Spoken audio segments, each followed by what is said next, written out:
I probably even took the vocation. I took part of the, I was trying to shrink it. I took part of the definition out. Your vocation is to bring God's order to the chaotic world around you. Your individual vocation, your God-given calling, is different based on how God has equipped you. So that's a shortened version of, I took part of it out. Another repeat. Okay. Now, so here's what we're going to do. I have no idea what the time is. Let me get this timing. Let me get my other. Here, Joel, I'll have it. You have my other clock? Oh, that's bigger. No, I like mine. There we go. Okay. I literally have what time we have to move to the videos to be able to finish them. So we're going to start right now with, we're going to pick up where we left off last week, Roman numeral 4 in your notes, justification, a new perspective on Paul. So we're going to pick up with NT Wright and just look at it. It's just a real short 3-minute clip with no review. Okay. All right, let me see where that is. I was so worried about these other videos we're showing that I... Keep going over. I am. No, it's... There it is. I did mean to mention that my friend that came to me last Yes. night told my kids that this was going to be their home church and she's going to start coming. Oh, that is awesome. So we didn't scare her. Her schedule is every other week, right? Yeah, she works in a prison, so every weekend that Chaz is off, she works. So. Oh, so y'all got to exchange seats? Just exchange seats. It's hers this week. That's funny because I am always worried. Like, I hope it didn't scare anybody. We tend to scare people. Okay. Did her girls like it too? Yeah, they did like it a lot. They had a good time. And her oldest daughter hasn't come yet, but I'm hoping her and her boyfriend will come. How old is the oldest daughter? She's 18. Oh yeah, so still in high school or not? Probably graduated. Just graduated, yeah. They were homeschooled. All right. All right, let me see where we're. Can you tell me what number we're supposed to be on? Go to Wix.com. 1720, 1720. All right, let me see where we are. Okay, I thought we were early because we were reviewing. Oh, look at Okay, that, perfect. close. Consequence of human rebellion and vocation. Okay, that's him wrapping up what we looked at last week. So here's what we're talking about right now. Justification, one of those good spiritual terms.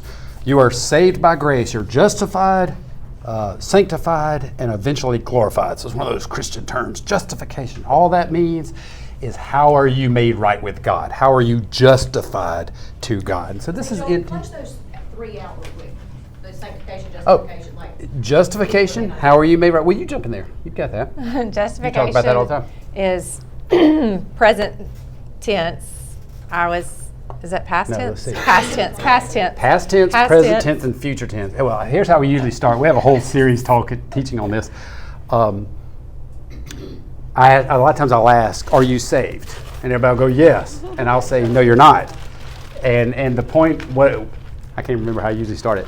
Basically, salvation has 3 tenses. Salvation is a past tense happening, it's a current tense, and it's a future tense. And so nobody in this room is fully saved, which makes Baptists, they start getting these twigs and craziness when you say that. But that's what the Bible teaches. You're justified, meaning you were made right with God by bowing the knee and putting your believing loyalty in the Messiah, Jesus Christ. That justifies you. It created a path back to God, and you are now made right. That's it when has. you ask Christ in our lives. Yes, when you ask Christ, that's justification. There is nothing that you can do. It is not by your works. It's by the work of Christ on the cross. That's what brings you into right relationship with God. But then why doesn't God just take you to heaven the minute you do that? Okay, mission accomplished, you should go to heaven. Where there's sanctification, what does that mean? Well, it's the Great Commission. It's learning how to represent Him properly, correctly. So you're becoming sanctified. So you spend your whole life learning what it means to represent God correctly. And guess what? You take 2 steps forward and 3 steps back. You take 5 steps forward and only 1 back. And hopefully by the time your life is over, you look a whole lot more like your Messiah than you did the day you start. We call that sanctification. What's happening there? You're being saved from the power of sin. So when you're justified, you were saved from the punishment of sin. You're not going to hell. You were made right with God. Sanctification is you're being saved from the power of sin, meaning you're learning how to stop sin from reigning in your life. And that's why you fail all the time, because sin is hard, and we're living in a fallen world, and we screw up all the time. So that's why I say 3 steps forward, 2 back. And then ultimately you have glorification. You write it on the board? Look at it, she did. And that's the future salvation where we're promised that either when Christ returns or at our death and we are with Christ, we are glorified, made perfect. The sin nature is removed. We were already justified. Sanctification is over and we're made perfect. We're glorified. Then your salvation is complete. So yes, you are saved. You were saved. You are being saved. And you will be saved. And a lot of times the message there is, it's why we love so many of these scholars, is you miss a lot of that because we read our Bible in English. And if you read it in the original Greek for the New Testament or the original Hebrew in the Old Testament, there are 3 different words for these. In your English Bible, it just says saved, saved, saved. So you miss the nuances. All right. Okay, and your time to start the other video. Is it time already? 3 minutes. Okay. Well, we're going to go ahead and show the NT Wright, Okay. aren't we? Yeah. I'm saying You nothing can't else. discuss it though. We're going to talk about NT Wright, this message of Paul. Okay. Yeah, I got time for that. When you think about what I mentioned at the beginning, the sort of fiery controversies that would go on, at least within Protestant Christianity, say in the late 90s, the early 2000s, over your view of justification, does it seem to you that some of those debates have actually become resolved with people saying, we find that on second thought, maybe we have more in common here than we thought before? I would hope that we do, but part of the difficulty here is at another level, and it's only come clear to me really over the last 15 or 20 years, having worked out what Paul is precisely. I mean, okay, backstory. I started off doing my doctoral research on Romans, but also on Galatians, because Romans and Galatians go so closely together. And I found it very difficult to put Romans and Galatians together. They didn't seem to be saying quite the same thing until I came upon the view which I loosely called the New Perspective on Paul, which actually shows that Paul is attacking the same targets in both letters, but just from different angles. And that made so much sense that once you've seen it, you can't unsee it. And I followed that through in commentaries and books and articles and so on.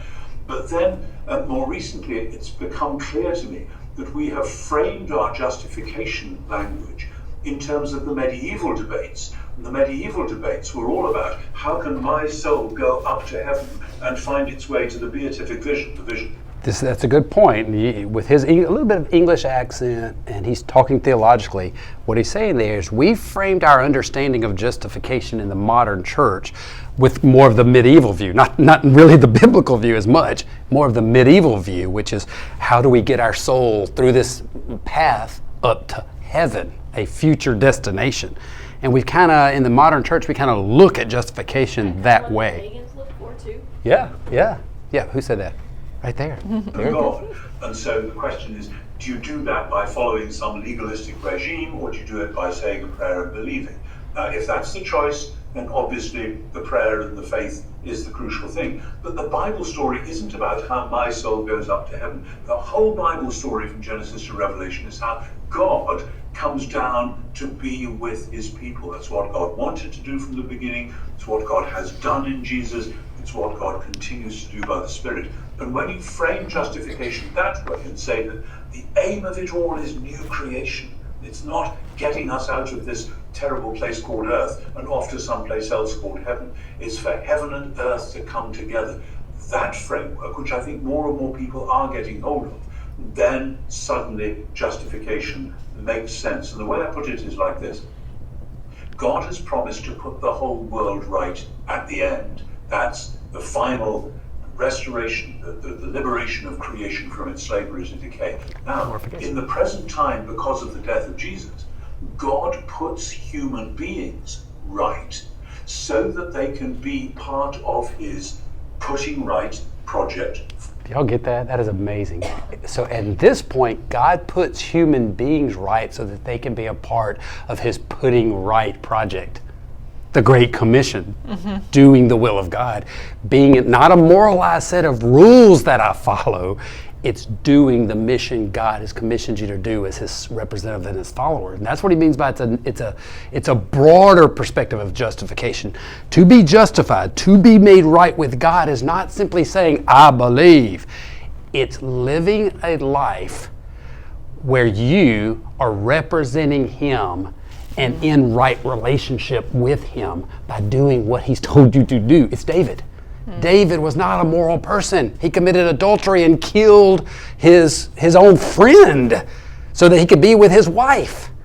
But God said he was a man after my own heart. And arguably David is one of the greatest examples of what it means to be close to God. He was an immoral dude at times. So how do you reconcile those two? Because what he was representing God doing what he was on mission for God, what his mission was. Does that make sense? Mm-hmm. And that's what made him right with God. It wasn't simply following a list of morality. For the world. That's justification by faith in the present, leading to the fresh vocation. Romans is full of fresh vocation. Think of Romans 12, but it's also there in Romans 5 and 8 and all through. So that we can then be part of God's putting right project for the world. I think when you say it like that, an awful lot of people who may have been puzzled in the 1990s might well say, actually, yeah, I think this makes sense. No doubt there will be some holdouts, as I think you call them. Okay, holdouts as you call them in America. And so I like what he said. I like that, is the scriptural, the theological basis of the entire Bible is not getting you out of this hellhole to a place we call heaven. It's God coming to earth, occupying this space with his human family. That's what Eden was. That's what Christ was. And that's what John tells us in Revelation the end will be. Heaven descends, and there's a new heavens and a new earth, and we are here on terra firma. We're not going to an ethereal place. We are, I'm looking at you. It's all right. All right. We're going to pick up now. So knowing that that's what justification is more than just escaping. It is God's order, God's governance, and learning how to represent him. Now what we're going to do, this is what we kind of changed. We're going to show you all 3 videos. And I'm going to start with a disclaimer. So I try not to get in trouble. I am in no way, shape, or form endorsing Catholicism or saying all you should say the rosary. But I'm going to show you a video of how God used Catholicism in a particular person's life. Okay, so I'm going to show you this. What are we doing right now? We're going to show you 3 videos of the journey of a family, all 3 of whom came to Christ. And y'all know who this is Jordan Peterson. I'm fascinated with Jordan Peterson. Let me tell you why. It's not because I believe Jordan Peterson is Billy Graham. No, it's because Jordan Peterson gives us the rare chance because his whole life has been videoed. He's been giving speeches since about 2016, 17, maybe even a little bit before that. And so you get the rare instance of following a human being's thinking process, and you get the glimpse of what God has done in his life. And it's the same thing that happens to everyone. If you can think back, now if you were saved when you were 6 years old, you may not can think back that far. If you were saved 6 months ago, when you listen to Jordan Peterson, his wife and his child, that's what you're about to hear, is Jordan Peterson's wife, then his daughter, and then Jordan himself. And you're going to see what God's done in their lives. And you see the struggles. And when you listen to the Jordan video, it's time frame. So you hear his thought process 5 years ago, then you see it 3 years ago, then you see it 2 years ago, and you think, oh my gosh, look at what God's doing. So again, he has failures just like we do. I'm not endorsing him. I'm not saying go be like Jordan Peterson. I'm saying look at what God's doing and ask yourself, where is this? God and can't should not be in the same sentence. We'll say that again. God and can't should not be. The older I get and the more I study, the more I see real life Christianity, I realize I got to quit. I got to quit putting on God my moralistic views, my ways about how church ought to be run, my ways about how you have to say this versus saying that. That stuff's got to change because God and can't should not be in the same sentence. So let's go from there. Just like Hugh Ross, the astrophysicist, came to Christ through science, He's come to Christ through psychology. Yeah. So I was All right, and the other thing that's going to be interesting, Go now with she's going her to talk first. about a Catholic view, then later her daughter gets saved. And guess who she's saved from? We'll feel better about this one. From a good evangelical second husband who said, you need God. And so it has nothing to do with the rosaries, but watch what God's doing in all three of their lives. Okay, did I say how I was going to start this, Mira? You I'm did. trying to. You did it. No, I'm so trying to skip little parts, so. The journey of faith. Yeah. Which one is that? 1253. Oh no, that's where I'm stopping. I'm trying to cut a little out so we can get it all in here. Markets can move just as swiftly as your day does.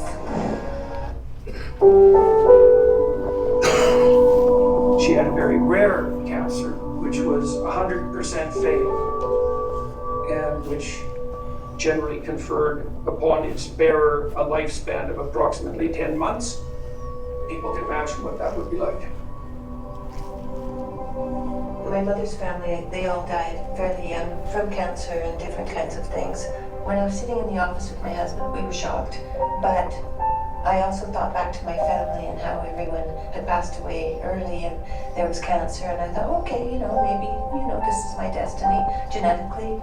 And so I went home to tell my son. I didn't expect the response that I got, and I saw terrible grief in his eyes.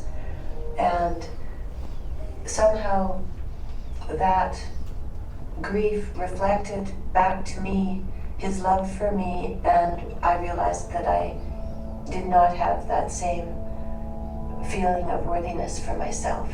And I thought, whatever time I have left, I want to devote myself to loving my family and my friends and accepting whatever help comes my way. Oh, Tammy. Just keep this in mind too, because I don't know if it says it in here, is Tammy and Jordan met in junior high and high school. So they've been married. They've been together since junior high or high school, and they've been married ever since. So you're looking at someone who's High school sweetheart. high school She's sweethearts. always been a stoic sort of person. She's not one to make mountains out of molehills. She handled the news of her illness and then the surgery and the aftermath of the surgery with her customary grace.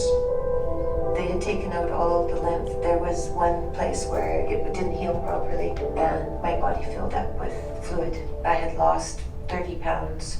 They put me in the hospital, and Queenie U came to visit. So when I found out that Tammy was sick, I emailed her and mentioned that I wanted to visit her if she was in town. And she mentioned that she was at the Toronto General Hospital. I prepared a gift package for her. She came with a blessed rosary that the Pope had blessed, and a small picture of Mother Mary holding Jesus, and it was an Asian representation of the Virgin Mary. When Tammy Little saw weird. the rosary, she said, well, this is a rosary. And I was surprised. And I said, you know what it is? And she said, yes, but I don't know how to use it. When you learn to pray the rosary, which I had never done, she would say the first part and I would say the last part of each prayer. And she would tell me the story of each mystery and then ask what intention I wanted, if I wanted to pray for anyone. And so we would pray, and I would tell her my life story, and I would cry. But it really soothed me. And I would go back to my room, and my husband would usually there be sleeping in my bed waiting for me to come back. I'd wake him up and get back into bed, and then we'd play cards for the rest of the day. And this happened every day for 5 weeks. So she came every day. Tammy spent time with her praying. And then you might say, well, what was she doing when she was praying? And I would say she was doing what Job does in the book of Job, which was attempting to reconcile herself to the torments that were being visited upon her through no apparent fault of her own. And one of the conclusions that Job comes to as a consequence of his trials was that when the hell of suffering, unjust suffering, opens up around you, you can make it much worse by also being bitter and resentful and ungrateful and shaking your hands at fate and God, perhaps at yourself too. And so Tammy didn't do that. She certainly faced her impending fate with grace and attempted to do that consciously. And the prayer was an aid in that endeavor. I think when you're chronically ill, just the littlest thing can really be excruciating. And so the prayers help me get through excruciating scans. I wouldn't really even notice the pain that I was in as long as I prayed without fail, you know, like just constantly prayed. I never allowed myself to worry.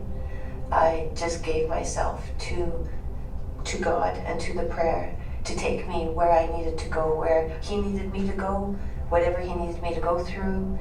I decided that it wasn't up to me anymore, and I think I had led my life like that way for a very, very long time. And this trial, this challenge was given to me to come to this realization, and I did. Thank the Lord, right? She wasn't praying to live. She wasn't praying that God would provide her with some special dispensation. She was praying that she would conduct herself as appropriately as could possibly be managed given the situation at hand. And that's what it means in some ways to put yourself in the hands of God. You don't know what the right outcome is, and maybe it's that you live and maybe it isn't. What you can pray for is that you handle what's thrown at you in the best possible manner, whatever that is. And that can be a very demanding aim. And that's a terrible thing to be called upon to do, but all other pathways merely make hell deeper. And Queenie was useful, I would say, in three ways. One was as a conduit to a traditional faith, Catholicism, as a friend who was there above and beyond the call of duty, and then also as someone who could teach Tammy the prayer practice of the rosary and also practice that with her as master to apprentice in some ways. And so how did that change Tammy? She got better at confronting her destiny with grace. She also learned to value herself more, not in the narcissistic sense that elevates someone above anyone else, but in the sense that you should extend to yourself the same love that you would extend to someone for whom you cared. And she got much better at that, and that's continued. Both of those have continued. And that is definitely a consequence of the prayer practice, because she does that for about an hour a day in the morning, and that prepares her, as prayer should, so that she can confront the demands of the day in the best possible set of mind. And the best possible set of mind is one of like an open, childlike gratitude, which is a very difficult state to attain, but well worth the effort. So when I was in the hospital, they were looking for this leak and they couldn't find it, but they found someone in the States, in Pennsylvania, who's an interventional radiologist. And before I left, Queenie said, well, would you like to be blessed before you go? And I said yes. So Father Eric came to my apartment and he blessed me, and he asked me to pray on gratitude, and he gave me the novena for the sick, which is 9 days of prayer. Father Eric gave her a scapular, explained the novena for the sick to St. Josemaria. He explained to Tammy how to pray it. And I took that with me. The first day I met the surgeon, and he did a procedure on me. And the next day I woke up and he said he was not able to find the leak. So then that was the second day of prayer. And they were getting me ready for surgery again, and this time they were going to open me up and look. And the thing is, the lymph is a spider web. How are you going to find anything in there? I mean, really, it's beyond me to think how anybody would even think they could find it. But he said he could do it.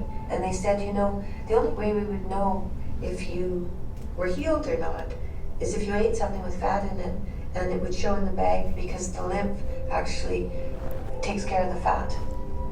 It was the fourth day, and I thought, you know, I should just eat some fat, because who knows, because I'm going to go for surgery tomorrow anyway. So I think I had an egg, a whole egg, and I looked at the bag and I thought, well, I don't see anything in there, but you know, I don't know. So the next morning I was having breakfast and the intern came out and head nurse, and they were looking very serious, and they said, I think you better do a challenge, a food challenge. And I said, oh, I did that last night. They said, okay, well, let's see the bag. And so I lifted up the bag, and the bag was clear. Oh, well, if there's no cloudiness in the bag, then the hole has healed itself. And this was the 5th day of praying the novena. But it wasn't just the 5th day of praying the novena. Earlier that year, I first started to realize that I was not going to get better anytime soon. My husband was really upset, and I said, I'll be better on our anniversary. And that day was August 19th, it was our anniversary.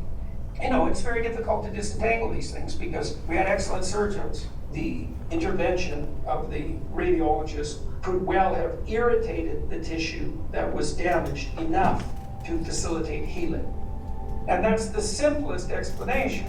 But the fact that it did occur on our 30th wedding anniversary, and that is what Tammy had said would happen months before, when she had no way of knowing that or having any reason to assume it. Well, I don't know what to make of that. I'm pretty happy about it. She's also, as far as we know, the only person who ever survived this cancer. So that's how it is. I love his attitude. That's how it is. He's so funny. Things have changed for me a lot since I started praying the rosary. The more you follow what God wants you to follow, the more adventurous and more challenging everything becomes. I've been accepting to do things that I never would have accepted before. So it's very, very much changed my life. Now, when we go on tour, he's asked me to come and open shows for him, which is unbelievable for me to go up on a stage where there are 5,000, 6,000, 10,000, 13,000 people in the crowd. I ask for courage and strength before I go out on stage. I prepare what I'm going to say through the day. I meditate on what I'm going to say, but I don't take any paper up there with me. In 2017, when I went on tour with my husband, I sat in his lectures for 250 lectures. I never really listened to my husband. I sat in the audience, so I was listening like everyone else was listening and learning from what he was saying. I was praying the rosary. So praying the rosary along with all of the intellectual learning that was going on was enriching what I had learned from the rosary. And so that moment of change where I felt the Holy Spirit fill me was an accumulation of all those years of praying the rosary, of learning more and more about the biblical stories, about having a family and becoming responsible. Everything that I learned was bringing me closer. Likely what she's discovered, more particularly as a consequence of moving in the Catholic direction, is that she's discovered the identity between Christ and the truth. Now, people don't understand what that means, but there's lots of things that are true that people don't understand. Prayer is a practice, faith is a practice, the rosary is a practice. Why are they a practice? It's because you're going to go through hard times in your life, and nothing will survive except for the things you practice. When life ends and everything is obliterated, the only thing that you will find in the ashes are the things that you practiced. And so decide what that's going to be. Okay, let's pray. Our Father, who art in heaven, hallowed be thy name. Thy kingdom come. Okay, now that's interesting. Again, rosary, all that kind of stuff, but just look at what the Holy Spirit was doing and think, again, childhood sweetheart, think of the stuff. And then she was the first in their family. Now let's go to the daughter. Watch this. In the neighborhood, every delivery is a treat. One pistachio for you, sir. For more debates, updates, and bonus content, sign up at thebigconversation.show. Yes. Let's talk about your journey, Mikhaila. You're a millennial, and a lot of your generation kind of either walked away from church or never entered church in the first place. You've recently, though, kind of gone on a journey to God. So, yeah, do you want to just give us the background to that, and we'll just listen and you tell us what happened? Sure, okay. So, given who my dad is, I grew up knowing about the biblical stories, but more from a psychological perspective. So the meaning behind the biblical stories. We never read them as we never read them really as if they had actually happened. A lot of it was the psychological significance behind it. And so I can remember in grade 4 somebody coming up to me and asking me if I believed in God, and I said, I don't know. So I probably identified as agnostic until last August. And agnostic as in completely open to it, understanding that religion has value, and hoping that one day I could find some sort of support like God that I'd heard Christians talking about. I was like, that sounds fantastic, but I don't have that. And then that changed for me last August. And I think that there were a number of things that happened that opened my mind to the possibility of God. And I think having my dad as my dad was unbelievably helpful. And then I'm not sure how this resonates with a Christian audience, but I took a lot of psychedelics, and I do think the psychedelics opened my mind to the possibility that there was something there I couldn't see. So I think that had a fairly large role to play. And then my mom got cancer. I do not endorse taking psychedelics. She almost died, and it was movie style. Hey, I should probably, we got to finish this because we got to hit these 3 videos and see them all in combined. But I will say this. Look at 20-somethings. They're getting on planes flying to South America to take psychedelics and stuff. This stuff is happening all in that 20-something age group right now. I know we older folks are like, what? This is all in that age group right now. Spiritually dangerous. Very spiritually dangerous. Luckily for her, she didn't get caught up into it. But bad, and I'm sure people who are listening have had family members get sick, and it's just a sick person in a hospital. It's horrible. She's talking about her mom now. She's unbelievably sick. She got this rare cancer that nobody gets, and there were no studies on it, and the death rate was 100%, and it was like, you have 8 months starting now and nothing helps. And it was like, really? She had to get a cancer that nobody gets, that kills you right away, right? Like, really?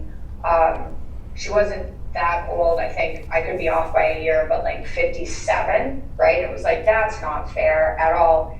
And so I watched, and that tore my family apart because it was so sudden, and it's, my mom, and something happened to her in the hospital. So she had surgery, and the surgery didn't work the first time, and then she had surgery a second time, and then the doctor nicked a lymph node, and so she had to fly to the US to get surgery again, and nothing was working. And at some part through that experience, she found God, and so she identifies as a Catholic at the moment, and a lady started visiting her in the hospital, and they were praying together, and my mom's kind of demeanor changed, and so she just let go. And what she said was she let go of the control she was trying to have over, the cancer. And then this is when things got like spooky weird in a way that I couldn't logically understand. And in July, she was in the hospital. She wasn't eating. She was being fed through a tube. It was bad. And she goes, "I'll be better by our anniversary." And my parents' anniversary is mid-August. And we're like, okay, Mom, Mom's on morphine. I'll be better by our anniversary. Mom's on morphine. And she flew down to the States and had the surgery, and the surgery failed. And on their anniversary, she recovered. And nobody understood why, right? And all the doctors didn't understand why. Nobody understood why. And it was kind of like, oh, that's a weird day. And you said that was going to happen a month ago. And how is that possible? And she was like, God. And I was like, okay, not entirely sure how I can logic my way out of that. I love that one statement too, is when you have a person and that whole family, starting with Jordan Peterson, you see it's all logic. Everything is logic, and everything is materialistic, and I don't believe anything that's outside of logic and material. How does God break into a person like that? He shows them something their logic can't explain. You talk to Southern Baptist missionaries who are overseas, and all of a sudden these Muslims come running up, beating on their door saying, "This guy kept showing up telling me he died on the cross. Who is that?" And why does that not happen in Jackson, Mississippi? Because we have a Bible on every shelf and a church on every corner. But God intervenes in people's lives all over the place in all kind of unusual, weird ways to bring back His children. That experience. So that happened, and then we just had like 2 horrifying years after that, and my dad being in and out of hospitals with doctors misdiagnosing him, put on medications that were making him sicker. And just like, again, every single day was so awful that I couldn't believe it was happening, right? And it was like too much. It didn't make any sense. And when that was happening, I thought it kind of felt like it was a 2-year thing, right? When I chose to help Dad, I thought I could just move to the US. I can do my podcast. I don't have to like deal with this. This is really ruining my life. It's really stressful. And I decided instead to like go full force and kind of do primary care and figure out what was going on with him and talk to the doctors. And at that time I was like, this feels like a 2-year, this is gonna take 2 years, every day for 2 years. And it did end up it took a little bit longer than that. But last summer, I'll speed it up, last August, things were not good still. And so my dad was still sick. I was actually in the middle of a divorce, and Hello, everyone. Hello, everyone. The timing is great. Trump would like your support. there were a whole bunch of parts of my life that were just not working well, and I wasn't depressed. I've been depressed. I wasn't depressed, but I was like crying daily because life was really hard, not because I was depressed. And I flew to Austin because I was planning on relocating from Canada, and I met my husband in Austin. And he's Christian. He's been a Christian his entire life. His parents are Christians, and he's like super Christian compared to how I grew up. And he was like, "How are you doing?" And I was like, "Honestly, I'm coping. I'm doing things, but I'm not doing well. Obviously, a bunch of bad things are happening all the time." And he was like, "Well, you need God." And I was like, "Yeah. That would be fantastic, but I don't have that. Like, how do I get that?" And he said, "Go home and pray and just ask God to reveal himself to you." And so I went back home and like prayed and was like, "Really, please, if you're out there, please show yourself." And the next day, and then I know like other people's experiences aren't this like obvious maybe, but for me, there were like 4 really parts of my life that were heading in a bad direction, and they all kind of turned to head in a better direction. So my dad called me and he was like, "Oh, I'm feeling better. We're on this diet for autoimmune disorders," and he'd gone back on the diet and it had started to help finally. So that happened, and then negotiating with my ex-husband kind of went in a more positive direction. And then there were 2 major work things, because there's a lot of PR around my dad and just stressful things happening all the time, and they just went in the right direction. And it was like, well, that could have happened, I guess, but I think that was God, and that was enough for me. I was like, things have been bad every day for years, like for my entire life, and I woke up feeling like calm and like kind of lifted, which I think was the Holy Spirit. I just felt a calm that I hadn't felt before, and then aspects of my life were improved, and things have been up and down since then, but I've always felt like comforted in a way I hadn't been before. So that was last August. Wow, that's such an interesting story. And I mean, you said obviously that your husband, who I understand is also a Christian, has been obviously a significant part of that. And is that a kind of a name you're happy to give yourself now, that you're a Christian and not just someone who believes in God generally, as it were? Yeah. I haven't taken just like her dad. Yeah. No emotion. Yeah. They're so funny. I saw somebody ask what denomination, and keep in mind, everybody here, that I'm still pretty new to this, but I haven't. I'm not non-denominational at this point. I'm mostly just reading the Bible, so a lot, multiple times, and trying to understand as much as I can from that before figuring out anything more. Yeah, well, that's a good place to start. All right. One more. Isn't that interesting? Look at the similarities with her mom's story. Prayer, hers was Catholic Rosary. She's got a good Southern Christian boy from Texas who says, "You need God, go pray." And she does. And God intervenes in both. These are two very rational human beings who are very materialistic. They're non-emotional, the whole family. And so God interrupts their lives in very different ways. And then here's the last one. And we're going to, I think I'll start a little, I'm going to start at, what was I going to start? Well, I was going to do something here. Oh, start at 2:17. Yeah, I'm going to give it just so we can finish these, cut this a little. That was the wrong one, wasn't it? To the left. Yeah. All right. So people often ask me, do you believe in... Okay. This is over time evolution. Yes. So what this is, somebody has combined his speaking. So it starts older and it comes to the future, and you can get what God was doing. And think now that you've heard the story from the wife and the daughter, that's what was going on during this evolution. If you look at the times of these videos and where these clips are coming from, it's sitting on top of each other. Interesting. And not to mention his own incredible the faith sickness. journey came out of trauma, right? The previous videos were produced, or that was, like, what time frame did the wife have? So you're like me, that was, you remember I was looking myself, 2017, 2018? Yeah. 2017, 2018. The video you just saw from this daughter was 2 years ago. Yeah. And she had just been saved like 8 months prior to that. Yeah. So now it's been about almost 3 like years. 2021, she was saved. And, yeah. And then, because there's also something about going where a bunch of other people are, to reaffirm your commitment to the good that... I'm trying to get, just to make sure we have time, just to pick up at a little bit different place. Where was I? I can't find my notes. I did this the last... 217? That's close enough.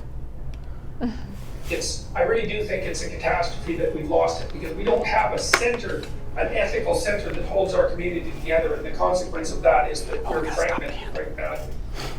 But what you see there is that if you view someone with love, then it's incumbent upon you to treat them as if they're valuable. And what this did for me, and why we wanted to show this, it made such an impact, is when he says when you view someone as love, now that you've seen what he's been through with his wife and his daughter, that takes it. He's not talking as a psychologist reading a book. He's talking about a person who's had an incredibly hard life, who's beginning to understand what real love really looks like. And then the more you treat other people as if they're valuable, the better person you are. That just comes along for the ride in some sense. So none of that seems questionable to me. That seems solid. And so then maybe the more love you view other people with, the higher the moral demand that's placed on you. And then I would say too, well then, that's another reason why it's so important to be truthful and in some sense to be good, because it isn't obvious to me that you can withstand that moral load if you're compromised by too much sin. It's too much. And that's another thing that we're not very good at teaching young people about. We shouldn't do that. It's like there's a sanctimonious authority that goes along with that that's the wrong tone. It's more like,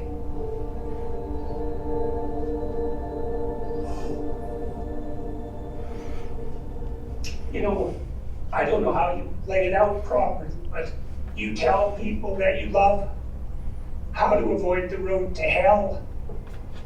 And you don't do that because you're shaking your finger at them or because you're a moral authority. You do it because you don't want them to burn. And I think there's too much of the moral authority still in the church and not enough of the love that helps people avoid the fire. Tammy, my wife, has always taken the idea of truth very seriously. Her recent brush with death has deepened her religious sense and impelled her towards a life that's more consciously focused on service to others, her family in particular, but not only her family, people beyond the family.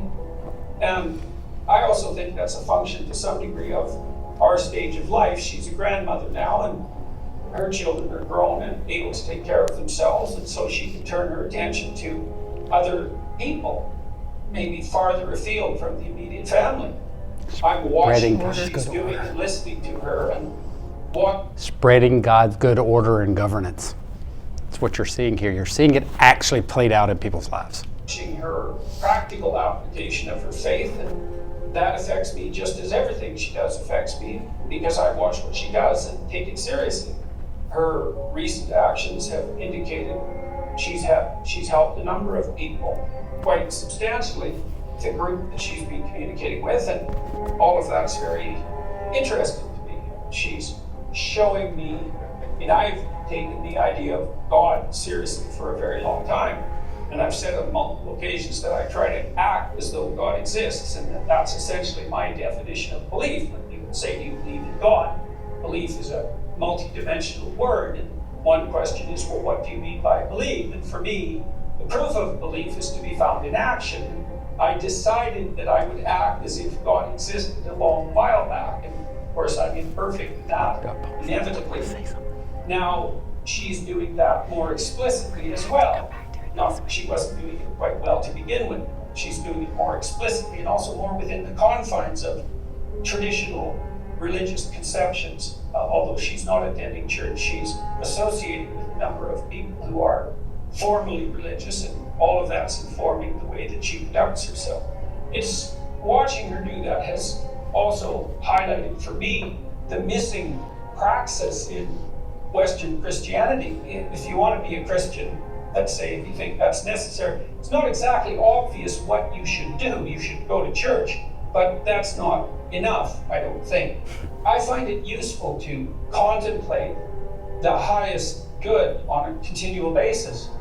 I'm trying to keep myself oriented in that direction. It's a religious orientation, fundamentally.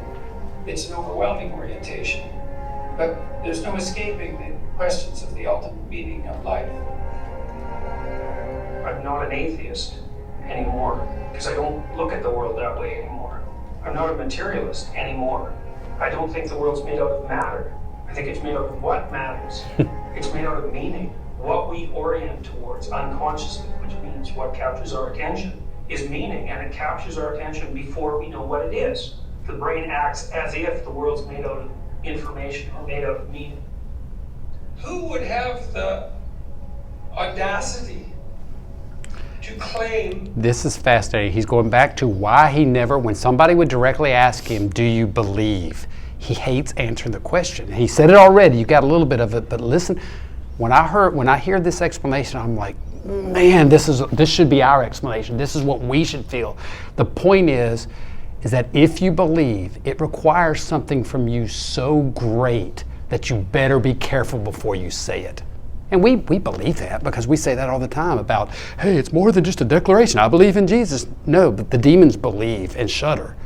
It's how you act, and that's where he is. And that's why he answers the question. It's not taking the Lord's name in vain. Yeah, it's not taking the Lord in vain. It has nothing to do with saying GD. It has to do with saying I'm a part of Him and not representing Him correctly. That's what it means to take the Lord's name in vain, and he refuses to do that. That they believed in God. If they examined the way they lived, who would dare say that? To believe, you think, to believe in a Christian sense, to actually, this is why Nietzsche said there was only ever one Christian, and that was Christ. To have the audacity to claim that means that you live it out fully. Wow. And that's an unbearable task, in some sense. To be able to accept the structure of existence, the suffering that goes along with it, and the disappointment and the betrayal, and to nonetheless act properly, right? To aim at the good with all your heart, right? To dispense with the malevolence and your desire for destruction and revenge and all of that, and to face things courageously and to tell the truth, to speak the truth and to act it out. That's what it means to believe. That's what it means. It doesn't mean to state it. It means to act it out. And unless you act it out, you should be very careful about claiming it. And so I've never been comfortable saying anything other than I try to act as if God exists, because God only knows what you'd be if you truly believed. I mean, if you think about it in some sense, That's the central idea in Christianity, is that if you were capable of believing, it would be a transfiguring event, a truly transfiguring event. And I know people experience that to one degree or another, but we have no idea what the limit of that is. And we have no idea what the possibility is within each person if they lived a life that was maximally courageous and maximally truthful. You know, because maybe you're running at 60% or 70% or 20% and at cross purposes to yourself. God only knows what you'd be if you believed. And so, while I try to act like I believe, but I never claim that I manage it. So, okay, so you can think about Christ from a psychological perspective, and the critic, my critic, this particular critic that I've been reading, said, well, that doesn't differentiate Christ much from a whole sequence of dying and resurrecting mythological gods. And of course, people have made that claim in comparative religion. Joseph Campbell did that, and Jung to a lesser degree, I would say, but Campbell did that. But the difference, and C.S. Lewis pointed this out as well, the difference between those mythological gods and Christ was that there's a representation of, there's a historical representation of his existence as well. Now you can debate whether or not that's genuine. You can debate about whether or not he actually lived and whether there's credible objective evidence for that, but it doesn't matter in some sense because this, well, it does, but there's a sense in which it doesn't matter because there's still a historical story. And so what you have in the figure of Christ is an actual person who actually lived, plus a myth. And in some sense, Christ is the union of those two things.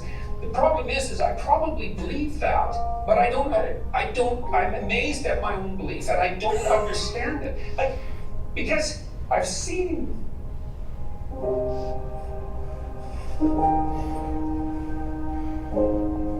sometimes the objective world and the narrative world touch.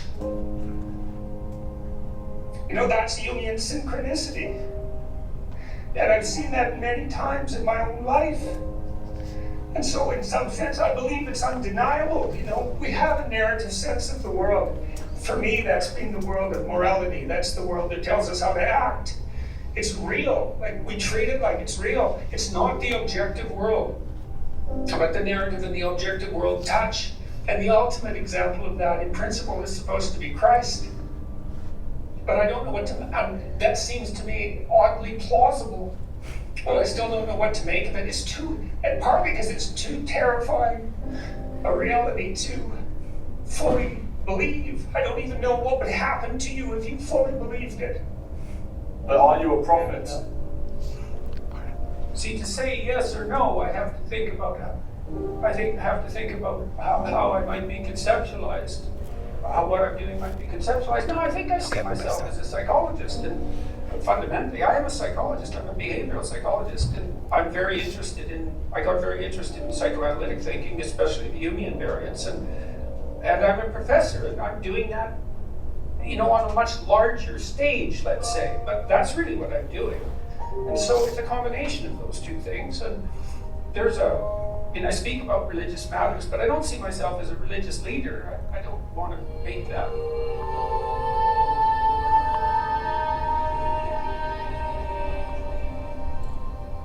God lift from me the intolerable burden of my ignorance, arrogance, willful blindness, bitterness, and resentment. As I pray that others rise above the same faults and temptations. I watched Fox News release a message this week. There are terrible things afoot under the surface of our society, and the perpetrators are coming for you and coming for us. And then I watched the Democrats respond in panic and anger, saying, there are terrible things afoot under the surface of our society, and the perpetrators are coming for you, coming for us. Are there terrible things afoot, bubbling under the surface? Is something coming for you and for us? Ask yourself how true that is of yourself and your own life. Have you addressed all that? Are you concerning yourself with the dust in your enemy's eyes instead of attending to the filth that obscures your own sight? Do we want accusation, suspicion, discord, derision, and hatred? Or the peace and prosperity and happiness that beckons to us at this moment like never before? Who's the enemy here? Is it the basket of deplorables? Okay, we're out of time. This goes on for just a couple more minutes where he's just kind of laying out, and then he ends with what's interesting. He ends with the Lord's Prayer, exactly the way his wife did in her video years before. I promise y'all, no more Jordan Peterson next week. But when we saw all this, we thought, let's just put them together, because we've been talking about what it means to spread God's good governance, what it means to impact and truly take your vocation as a follower of Jesus Christ and put that in operable work in the world around us. And those 3 videos just shows you that's what's happening from this woman. The video didn't show this, but the woman who showed up for 5 weeks nonstop and prayed with his wife, they didn't even know her very well prior to that. They had, like, I forget what the story was, but like, she met her one time at a conference, and the lady, the black lady who prayed with the wife, she just heard she was in the hospital and called her and said, can I come pray with her? And spent 5 weeks every single day praying with her. She didn't even know her, but barely on the periphery prior to that.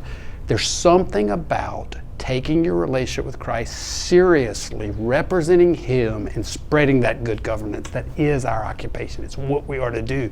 It's why we don't go to heaven the minute we're saved. It's because we're here for a purpose and meaning, and it's beyond our occupation. It's our vocation. It's what we're called to do. And just watching their story, I think, yeah, Jordan Peterson says some, and sometimes he'll let the F word fly. I don't think he's doing as much anymore, but in the old videos, and sometimes he'll say stuff, and I'll look at it and go, I don't want to put God and can't should not be put in the same sentence.